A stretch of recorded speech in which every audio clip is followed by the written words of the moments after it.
interesting musical and historical fact is that by the time I reached Mozart's age, or by the time Mozart reached my age, he was dead 18 years.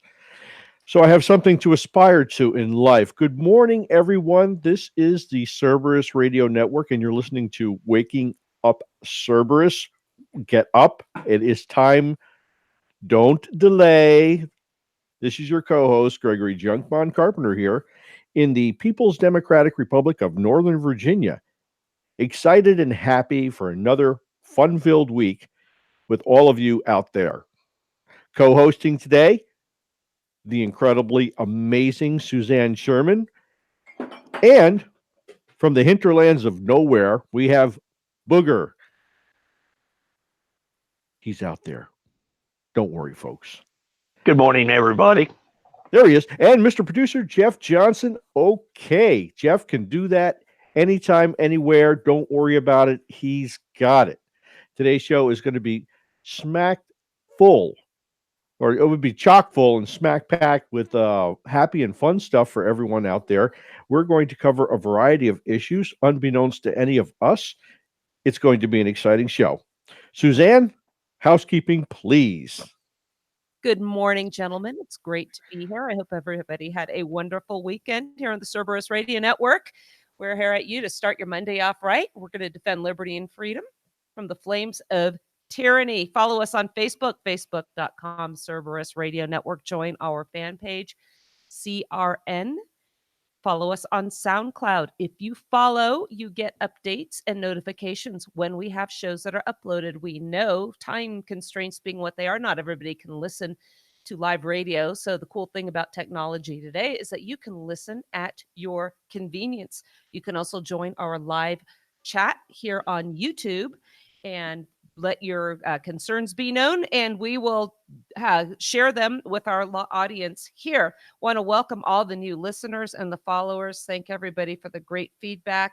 Our good friend Alan Mosley at the Gold Standard. We're really appreciative of him sharing our posts. He's got some great stuff out there as well. So give them a listen as well. He just actually had Ron Paul on a few weeks ago. So a lot of good stuff going on. There's really no excuse to be tuning into Fox or MSNBC or all the other clowns on the mainstream media that are simply just going to be lying to you.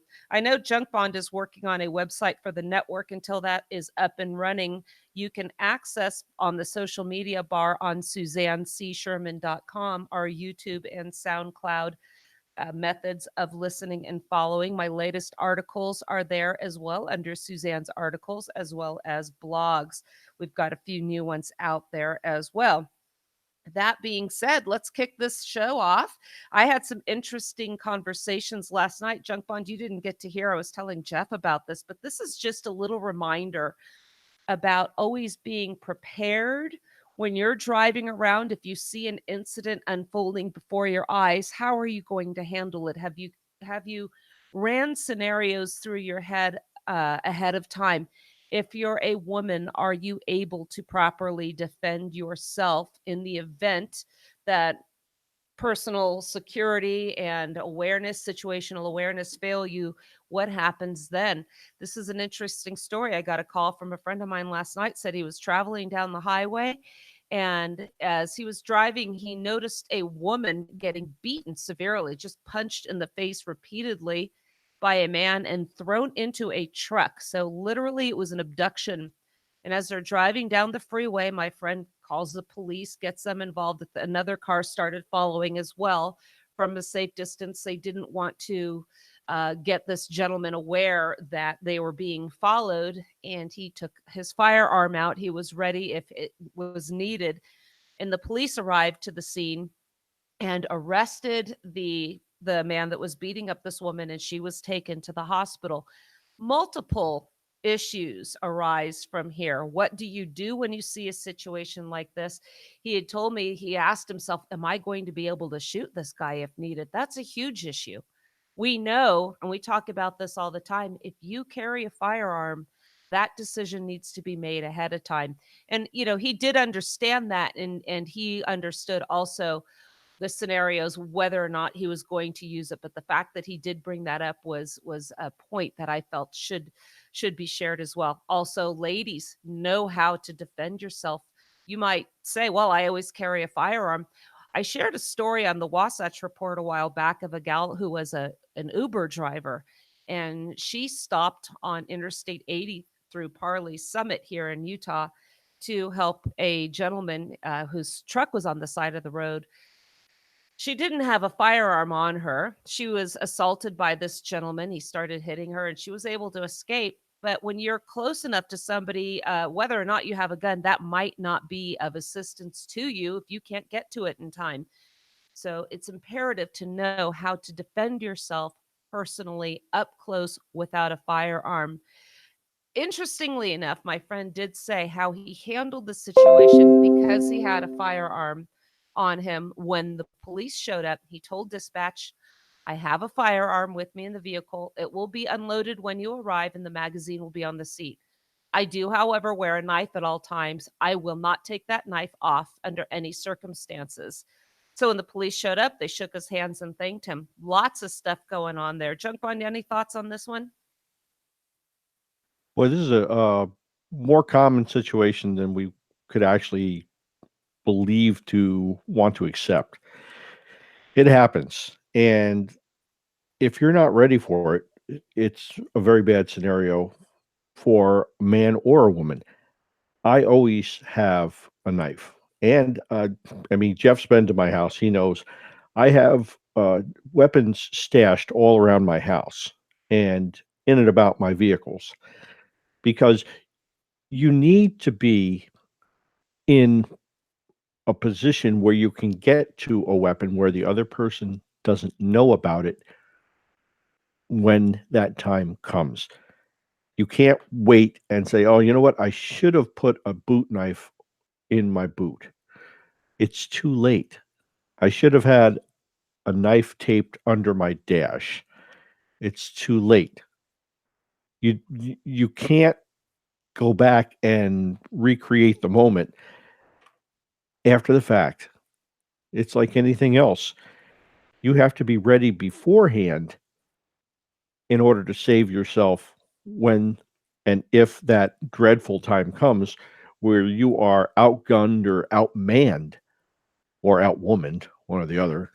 You know, just a phrase. Don't please don't get upset, Suzanne. I'm sorry. It's just a phraseology. But most people don't think of those things. They're not prepared for those things. Even a lot of folks that I served with in the military don't have that mindset. You know, they think that they get up in the morning, they put their uniform on, and once they put the uniform on, then stuff's serious. Then they have the authority to use a weapon in one way or another. And the fact is, you have the authority to use the weapon when you need to, not when the government tells you you can use something or when you can't use it. Yeah, and of course, it's not a offensive thing where you're going to go out and go on a shooting spree. That's not what we mean at all. You know, you're defending yourself, your home, your property, your friends, someone on the street. Like in this situation where the lady was beat up and being abducted, you know, you have the ability to defend or limit further harm to the victim. I don't see a lot of people changing how they operate and how they do business because most of the time people do not respond or they don't change their methodology of how they're doing things until something like this does happen to them. And like I said before, when it does happen, you know, it's already too late. It's Or sadly what we see is people just get their cell phones out and record the thing. We saw a guy that was, I think ugh. people were inside a restaurant, and some teenagers in Chicago were attacking a man, and they're just laughing. They're pointing their phones at him, and then he took out a gun, and that's when the teens ran off. But anyway, I just wanted to share that with you. You know, A gun in Chicago? yeah, What? imagine that. I think he was actually security, something like that. But again, you just never know when you're going to come across these scenarios. So, ladies, it's incumbent upon you to be able to defend yourself. If you have a stranger abduction, I shared the story a little while back too, where somebody in one of my friends was saying how a brother of theirs was abducted. They went into a car Mm. because the person had a firearm. I said, "Why did they get in the car?" And they just looked at me, "Well, because he had a gun." And we have this de facto or this default mentality. If somebody points a gun at you, you just capitulate and do everything they tell you. I want to refer you to an article, and I've discussed this on the show, and I Mm. have Larry Mudgett from Marksmanship Matters out here in the Provo area. Why surrender is never an option. So that just reminds me it's time to post that again. So I wanted to just That bring you know, and that yeah, that actually brings up a good point, Suzanne, because most people cannot shoot a handgun and hit their target at 10, 15 feet. right. Just think about that for a second, okay? We see this.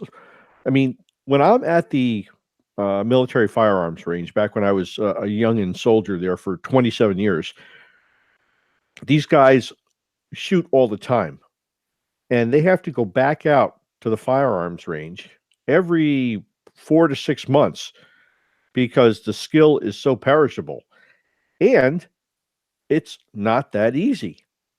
I'm sorry, it's not that easy to hit someone at 25 or 30 feet. At the gunfight at the OK Corral, almost about 80% of the pistol shots missed.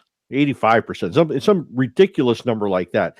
And these guys were standing 10, 15 feet away from each other, shooting at each other. It is not an easy thing.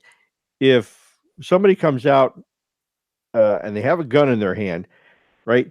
Guess what? They're a little bit scared too. And their aim is not going to be where you think their aim is going to be. I'll tell you right now, sometimes the best thing you could do is just move it out of the area. Just do not get in the car just because they have a gun. You need to leave the area because they have a gun. If, of course, if you don't have any means of protecting yourself other than that, just leave. You don't Well, need to stay there and be the victim. that's exactly what we talked about in this article as well. And they brought in the fact that most of these people can't shoot, especially your moving target, you're running away. The odds of them hitting you are small. And then even if they are, the odds of them making it a kill shot are even smaller. Compare that to your likelihood of survival if you get in that car and go Right. to Which is 0.0 pretty much. pretty much. So, we like to we like to talk about preparedness. We like to talk about survival. We like to tie all this in. I have another little survival story. This weekend, we made some cool videos at my property here. Our good friend Eric Betcher, I've mentioned him before. I think he's been on the show with us as well. He has a book. I took a picture. Anyway, he came out to our place and we took some really cool videos of him building a friction fire, how he put the fire kit together, some great advice on there. We're going to be sharing that as soon as he's done editing. And I learned a lot when I was watching. A lot of people really don't understand how important it is to make this stuff friction fire. So I'll just carry a Bic lighter. What if you're in an remote area and you don't have anything with you? And I think primitive survival is a highly underrated, underappreciated skill. We've talked about this. I talked about that the family. I think it was the Kim family that got stuck out in the wilderness in the snow. The father eventually perished seeking help. Primitive skills, shelter building, fire building with absolutely no resources can save your life. So mock it if you think it's not necessary. You'll just bring your lighter or whatever you have, but there might be a time when you don't have it. It's a really fun activity. We sat by my creek for a couple hours, did this. The kids were playing. You could hear the rooster. They were chasing the rooster, trying to keep him quiet, which just made more noise. But it was very instructional, very informative. We're going to do some more stuff with him too, and we'll air those as well, making fish traps and stuff that could save your life. And if it doesn't, it's a great hobby and a skill to have.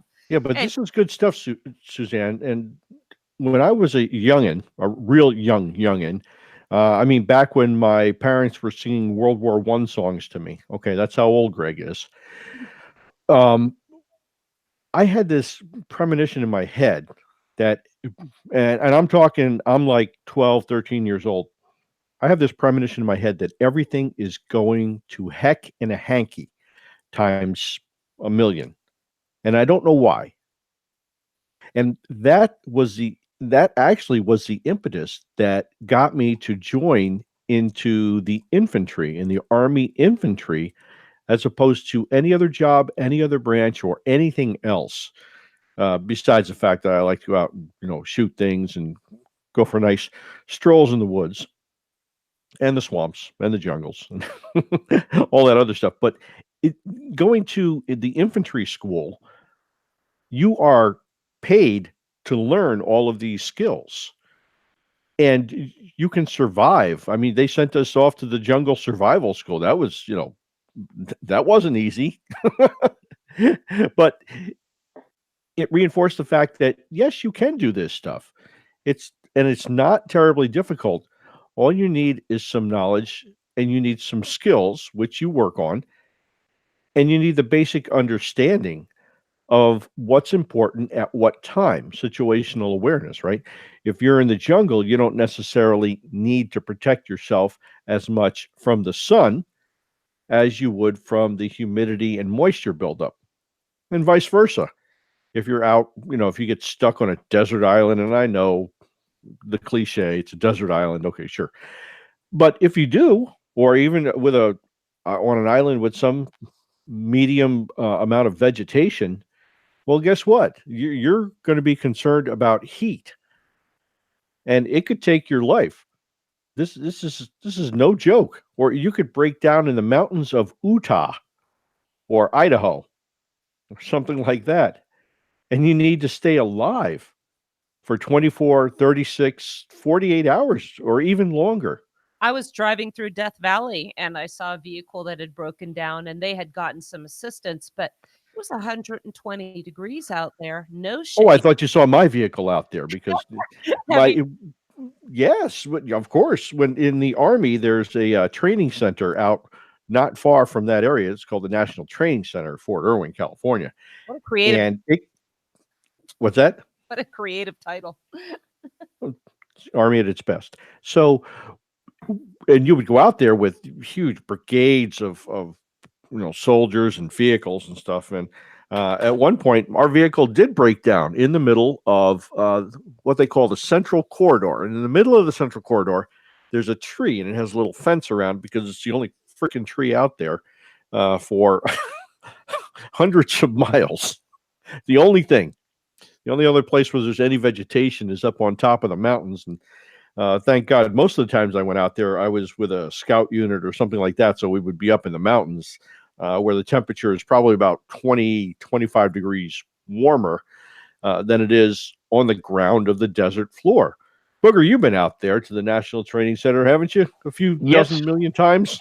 Oh, yes. I have been out there, been through Death Valley, fortunately in vehicle, not on foot. But yeah, I think everybody that spent any amount of time in ended up out there at some time or another.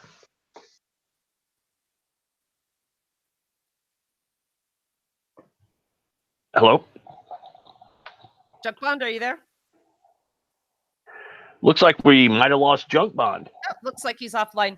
Anyway, I know we're totally digressing. I love talking about this stuff. I love trying to get people to think outside what they would normally do if they need some assistance somewhere. We talk about vehicle preparedness kits. We talk about being, ready for personal security. We touched on a little bit of that today. There was an interesting topic, Booger. You might find this kind of interesting as well.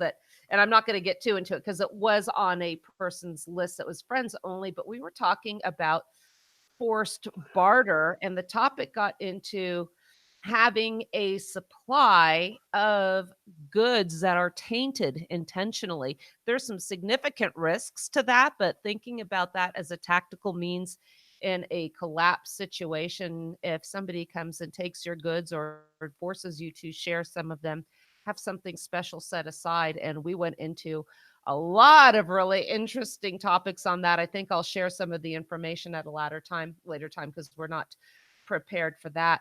But I wanted to talk about a hit piece that was on Fox, and this was about homeschooling. And they were saying that this is actually a that homeschooling is being used as a premise to abuse children. Let me see if I can find this. And they're saying that because of it's called the House of Horrors. I think it's a very inflammatory use of the language. A few years ago, there was a situation, I think it was in Tennessee, where it was German immigrants who wanted to homeschool their children here. And they were, sorry about that. I just had to open this article. I really hate that they do that. And Eric Holder had said that homeschooling is not a fundamental right. Also in California, a few years back, there was a case, it was a lower court decision where, again, it was a family where that was a very poor example of homeschooling. The children were being treated poorly. It was an abusive situation. They weren't being educated. And the lower court held that parents, absent unless they had a teaching credential, could not homeschool their children. Well, there's a big homeschooling population in California. Many of them also happen to be very progressive, very liberal. So there was a huge outcry, and they backed off with that decision. They ended up calling it just dicta only. But here on this case, and I consider this very, again, inflammatory use of Fox, and shame on them for using this, but it just shows that homeschooling is on the radar, because homeschooling is the number one defense against the indoctrination of big government. I say time and time again that it's only a waiting game. It's just a matter of time before there will be no votes in favor of big government, because as the more conservatives, the older people are dying off, the kids are being indoctrinated in the public school system. We've got Common Core and so much and so on. Eventually, there's going to be no hope. Homeschooling your kids, being in charge of what they're learning, is what I consider one of our last defenses for the future generations. So here is the headline. It says, "A House of Horrors child abuse cases reveal how offenders nationwide, pardon my French, use homeschooling to hide their crimes. The children suffered in silence, their cries and pleas unheard, and their injuries unseen beyond the wall of their homes, where the adults responsible for them had turned into torture chambers." The implication here is that they're painting a picture that makes homeschooling look subversive and ripe for abuse for the children, because why? The government is not involved in their daily affairs. This was a case. A Wisconsin father was accused of turning a blind eye while his oldest son sexually abused younger siblings for years. There was a California couple recently in the news who starved and shackled 12 children, feeding them once a day, allowed them to shower once a year. A Michigan mother who held her children captive at home, beat and killed two of them months apart, and they kept the bodies frozen in freezers for years. What they and scores of children with similar fates have in common is that their abusers kept their crimes against them secret by keeping them out of school, where bruises, wounds, or other signs of mistreatment likely would have drawn someone's attention.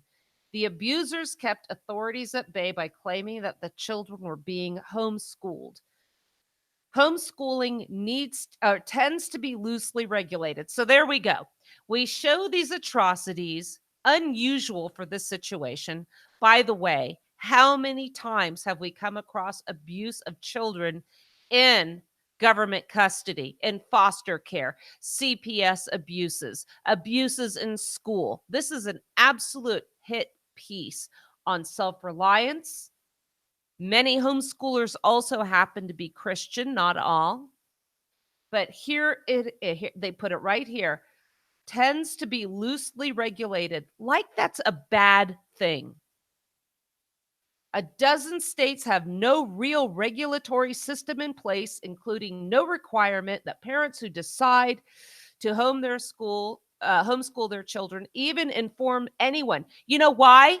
It's no one's business. Most of the roughly 2 million children estimated to be homeschooled in the United States are properly educated and cared for by their parents or guardians, experts on the subject say. Well, thank you, Fox, for that little bit of acknowledgement. But homeschooling, here we go again, unwittingly also provides a convenient and legal cover for families where children are living in squalor or are being neglected and abused. It Because of makes the case that the state can do it better, and I don't believe that's true. Yeah, look at Junk Bond. Welcome back. Look at the instances, and I'm going to start highlighting some of these because I have some friends that are dealing with CPS right now. And when I Mm. was practicing law in California, I had gotten together. I was on a panel called the Sixth District Appellate Program. The Sixth District Court of Appeal had a program where attorneys would work for indigent defendants at reduced rates, and it was paid by the taxpayers. But I got together with some ladies and they were sharing a story. I did mine in criminal defense. They were working also in juvenile dependency. And one of the women was sharing a story where one of the workers in CPS was saying, "Oh, you should see the child I found for so and so." So, what they were doing was going around the adoption system, which is very onerous, very expensive, and Mm. just getting children through CPS. Granted, there are times when you need to get children out of their homes. In fact, the last case I worked on involved one of those. But to paint such a broad brush, like you said, Junk Bond, that it assumes the state can do it better. Why do I have to tell the state I am homeschooling my children? California will leave you alone if you file something called an R4 affidavit. At least that's what they called it when I was doing it. And I thought, okay, let's see what it is they wanted. The requirements were absolutely insane.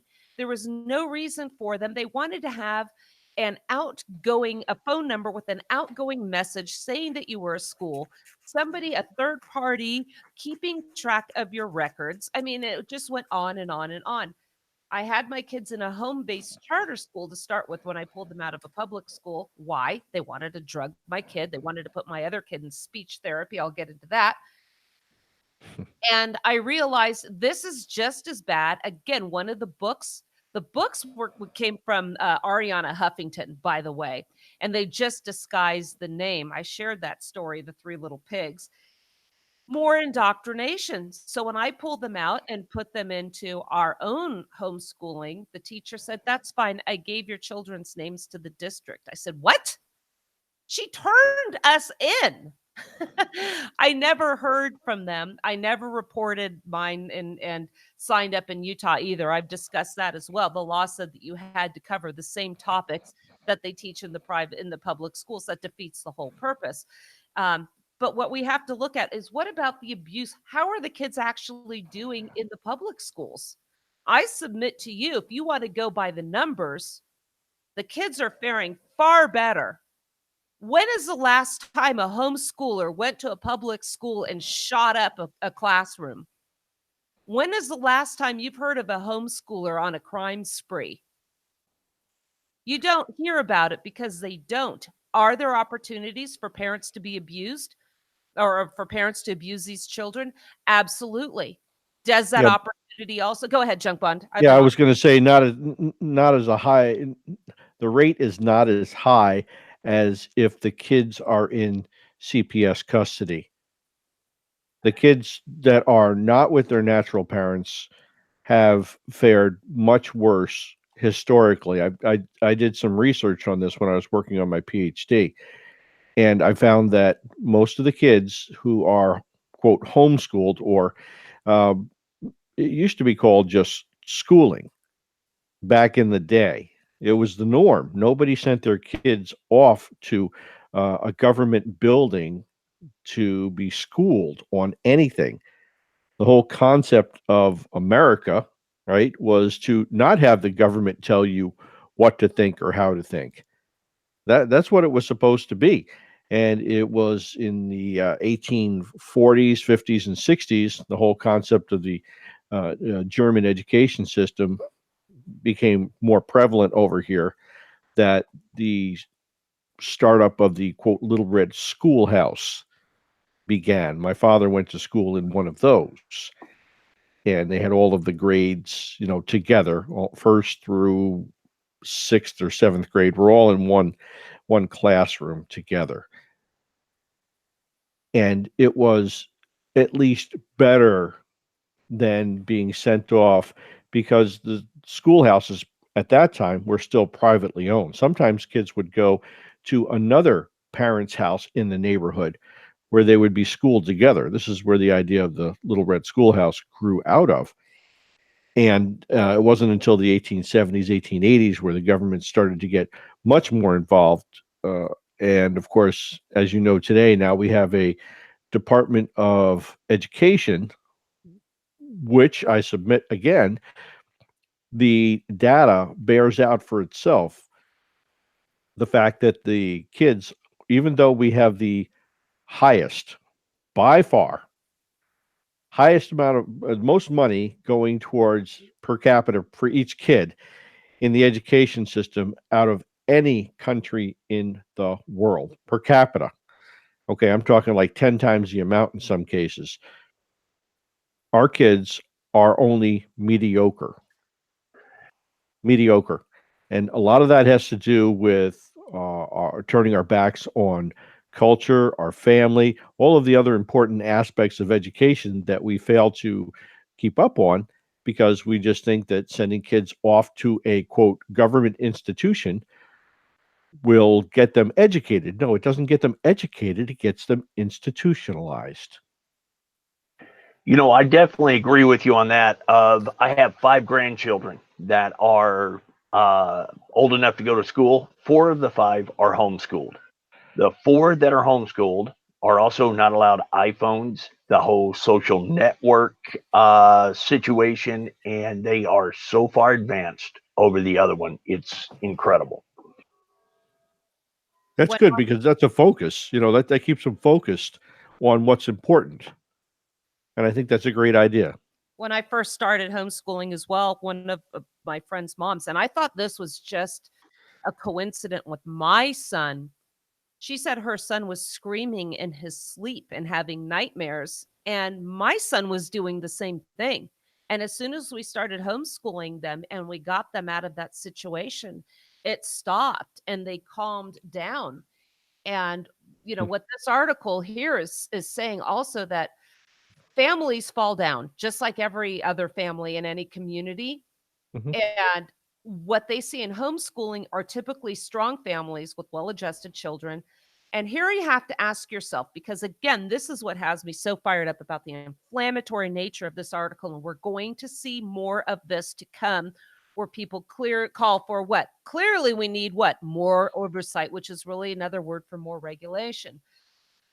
If you have one person out of 100,000, sometimes the answer is, and again, regulators cannot handle this at all, is to do nothing. You can't take away the freedom of millions for one person who abused the system. When homeschoolers think of oversight, they think of it in terms of their families. They say, I know my kids are fine. I don't have to do that oversight thing. I say, you may know your kids are fine, but you don't know other kids are fine. They just don't Ugh. consider that better oversight could be a lifesaver for a child. Again, here we go, substituting the individual for the community. What did Hillary Clinton say about, what was it?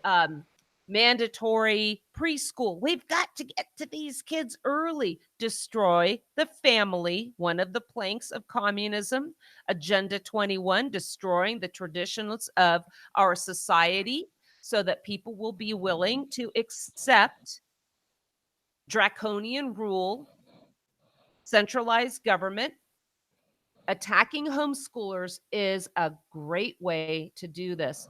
How are the kids doing in the schools? There's an article here by Foundation for Economic Education. By the way, our friends Justin Spears and Michael, they actually wrote a couple articles that are very good, and they're probably going to be published by Fee.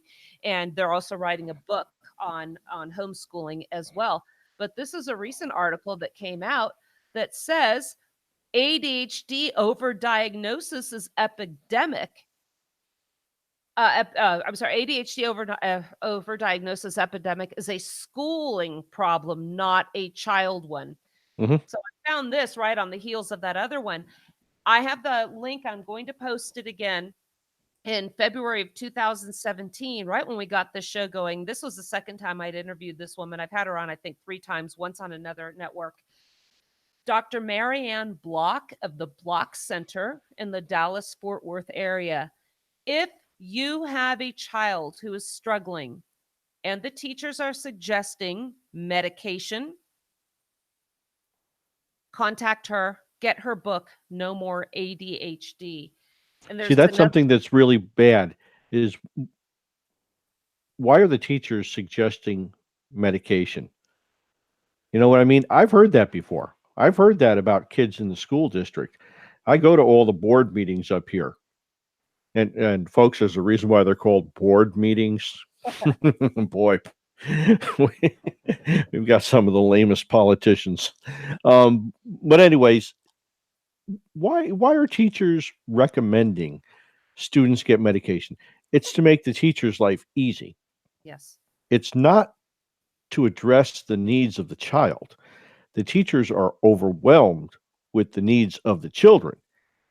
This goes back to partially about what I was talking before about our inability to address our social needs, our inability to get government out of families and allow families to stay together, uh, i.e., all of these civil rights legislation and welfare and unemployment and all these other social programs that maybe nefarious people put it in place to break up families. Maybe they didn't. I don't know the answer to that because I don't know specifically who did what. I do know that the end effect does have, as a direct result of implementation and usage, is the destruction of the nuclear family. It's happening all around us. We can't say it's not happening. And without a solid family, numerous data show children are lost. Children are going to end up as derelicts of society without guidance, without strong guidance from home, without love, without all of the Maslowian level 1 requirements. You can't have a productive life. You know, And of course, again, there are exceptions, right? I mean, there are exceptions, but for God's sakes, please stop applying the everything has to be one way rule. I watched last night. I I told Mrs. Junkbond, I said, "You're done with your schooling right now, and I have no papers to grade. I have nothing to do. Let's watch a comedy." And she said, "Great idea." So you know what comedy we watched last night, Suzanne? what? We watched Fahrenheit 451 from 1966, the original. And you may ask why it's a comedy, because it, it's funny to an extent that it is so science fiction that people back in the 60s could not believe that this is where we were going. And as they talked about the literature of the books that are being burnt, Mrs. Junkbond turns to me and she says, "That's happening today." I read that book in All high school. That was she, assigned to me. I bet they're not assigning that anymore. she said, all of I mean, they were talking Bronte, Dickens, everybody and everything you could think of. They talk about in the movie, and she said none of those books are on any of the reading lists anymore. Right. I said, "You're right," because I see these reading lists and I select the books with each of our children for the summer.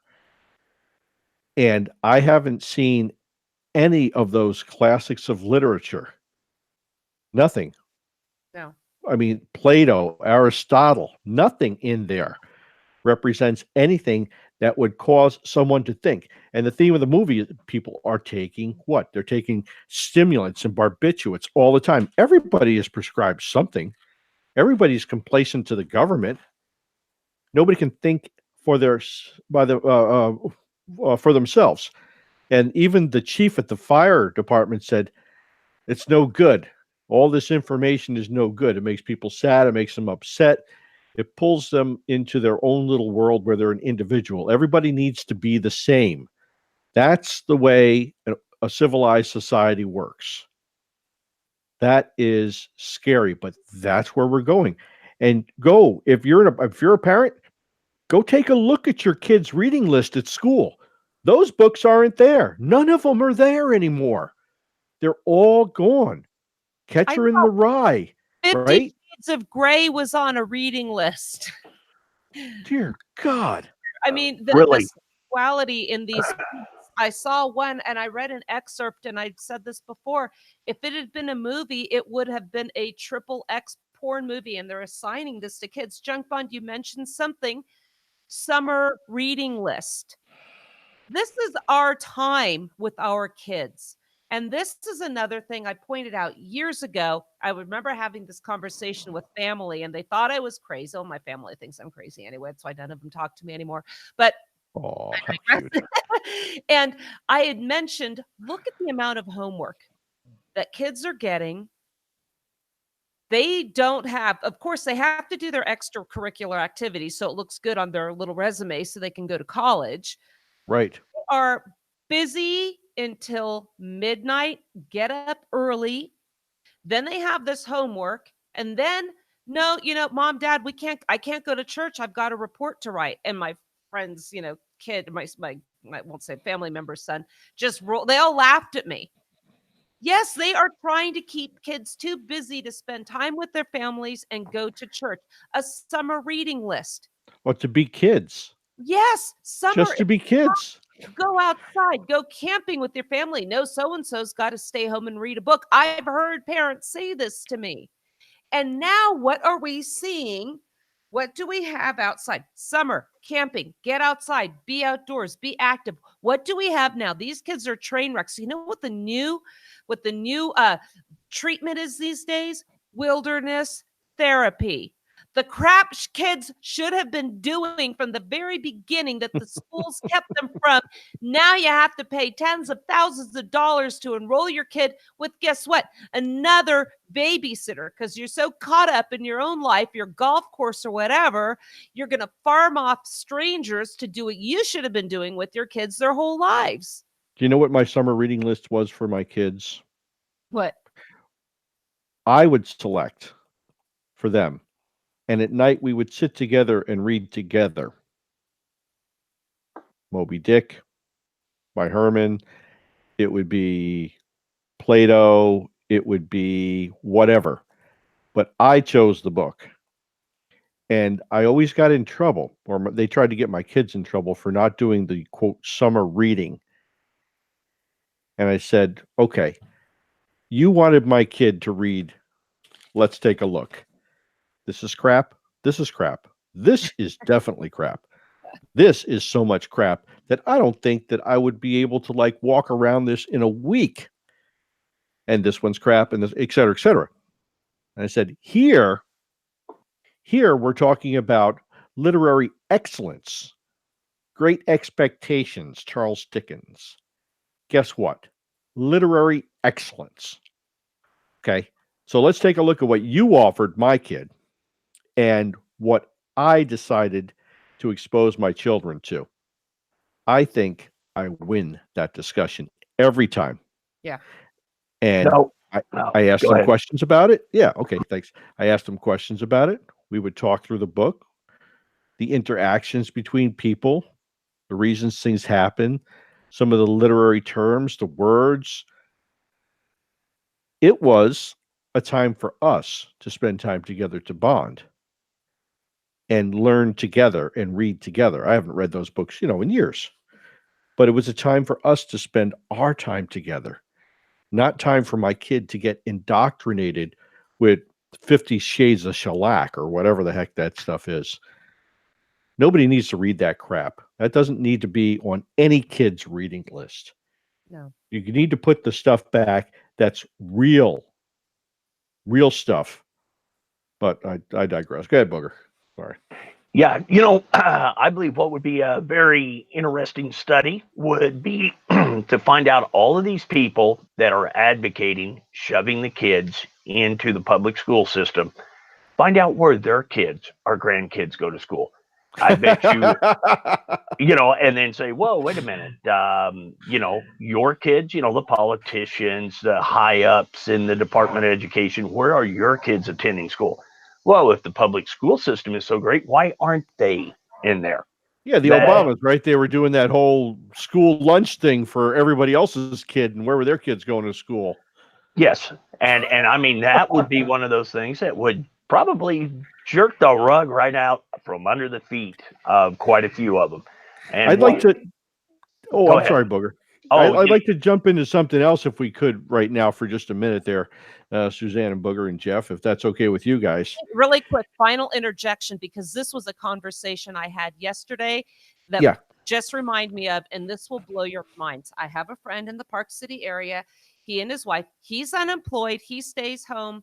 They have a daughter who's severely disabled. State taxpayers pay full-time nannies. This guy's unemployed. They don't need full-time care. He's unemployed, yet we pay the taxes. So they have 24/7 nanny services. The wife is a pediatrician that treats mental issues for children.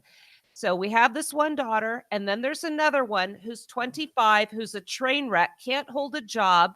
Oh, yeah, and she's a lesbian. I don't care that she's a lesbian, but I chimed in and I said, well, once upon a time, that in and of itself was considered a mental disorder. And the thing is that got me he said Facebook ban.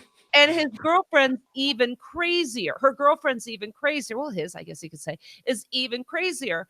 And I'm thinking to myself, but wait, your wife is a professional. Why is your daughter such a train wreck? And they're trying, well, it's just a matter of trying to find and experiment with the right medications. And that's what we talked about with Dr. Mary Ann Block. She became a medical doctor because the doctors that she was seeking treatment for, the stories in the page, I'll share the link on the interview. They almost killed her daughter. They went from treating a bladder infection to going into heavy-duty psychotropic medications, none of which have been approved for children, let alone in the combinations that they pile one on top of the other. Yet this is accepted, and this woman is known as the go-to source in the area, and her own kids are train wrecks. So just because you're going to an expert, don't think that's the solution. Trust your instincts. Tell the experts, I'm not going to put these drugs into my children. I had a friend when my kids were in the school system. She had a 4-year-old boy, took it to the neighborhood drug dealer, aka the pediatric expert in this area. He watched the kid play for a few minutes and said, oh, yeah, he has ADHD, and medicated this kid. 4 years old. You think that this kid's going to come off any medications anytime during a school year? These kids are dying of heart failure as a result of these drugs. Parents, your kids, get them out of the system. Prioritize what's more important to you. Okay, let's go on to the other subject. No, that's fine. I'm just going to close this subject and say, damn it, be a parent. Yes. It's not a popularity contest with the doctors to see how often you can go in there and visit them. Be a freaking parent. All right. Next subject. I got this off of what is this from? USA Today, a reputable news source. Says U.S. homeownership rates plummet. The rate of homeownership in the U.S. fell in the first quarter of 2019 for the first time in 2 years. The decline signals that the U.S. housing market recovery has likely stalled, with the ownership rate dropping to 64.2% from 64.8%. The Wall Street Journal reports younger households transitioning successfully from renting to owning had accounted for previous increases in the homeownership rate. But in recent months, youthful buyers, the Utes, have been stymied by a shortage of lower priced housing stock and higher mortgage rates. Now, this is touted as something that is inherently bad in our market. And I would submit that this is not something bad. This is actually something that is good. And I know that sounds counterintuitive to the logical thinker out there, but hear me out for just a moment and then let's think about it. And we'll talk about it amongst ourselves here too. And if you have questions or anything like that, please post them. We got the chat thing open, right, Suzanne? Where's the chat open at? I don't even know. Jeff's watching it. Jeff's watching the chat thing. Okay, good. Well, we got somebody at the chat ready to go for any important questions. So, why is it important that the number of homeowners drops? Well, where do homeowners get the money in order to purchase these homes? Well, they get them from the banks, and the banks apply usury. They charge you interest on the money that you borrow from them. So if you don't have the money in the first place, then can you really afford to purchase the home and go into debt for $200,000-$300,000? Think of the numbers involved there. If you buy a house for 200 and let's say 325,000, right? And you get an interest rate of around 4%. At 325,000 over 30 years, do you realize that you will have paid over $1 million for that house?